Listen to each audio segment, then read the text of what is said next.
British सत्तेविरुद्ध सलग 14 वर्ष सशस्त्र लढा उभारणाऱ्या उमाजी नाईकांचा इतिहास हा झाकोळला गेला होता।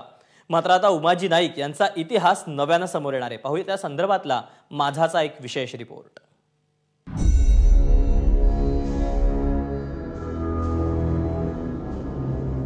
इंग्रजांना सळो की पळो करून सोडणारे क्रांतिकारक उमाजी नाईक यांच्या लढवय्येपणाची साक्ष देणारी ही वास्तू।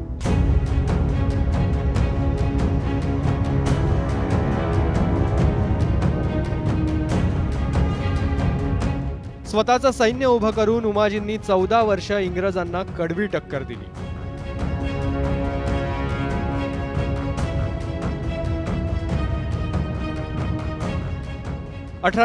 मध्ये इंग्रजांनी दगाबाजीनं उमाजींना भोर जवळ पकडलं आणि खडकमाळच्या या कोठडीमध्ये ठेवलं।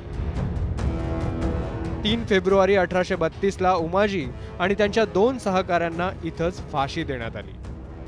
त्यांचा मृतदेह लोक जे काही सांगतात त्यानुसार 3 दिवस इंग्रजांनी तसाच ठेवलेला होता, जेणेकरून लोकांमध्ये दहशत निर्माण होईल आणि स्वातंत्र्य लढ्याचा जो जोर आहे तो ओसरेल। मात्र तसं झालं नाही।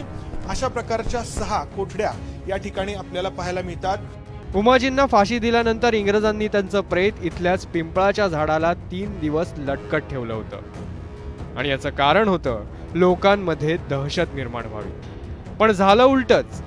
उमाजी नाईकांपासून प्रेरणा घेऊन पुढे क्रांतीचा वणवा भडकला आणि 1857 ला या वणव्यानं संपूर्ण देश कवेत घेतला आणि उमाजी नाईक आद्य क्रांतिकारक ठरले।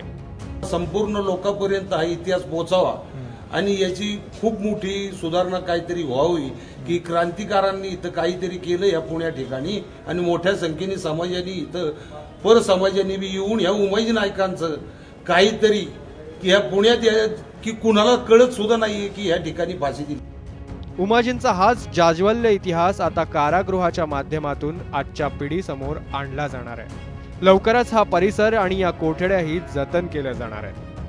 जे काय 150 वर्षापूर्वीचा काळ इथं उभा करणार आहे।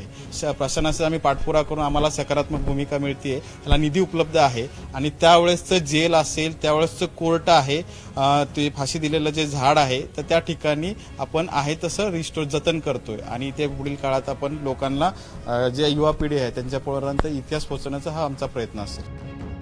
भारताच्या स्वातंत्र्यासाठी हजारोंनी बलिदान दिले। या बलिदानाचा हा इतिहास झाकोळता कामा नये। राज्यकर्ते बदलले की इतिहासाकडे पाहण्याचा दृष्टिकोन देखील बदलतो।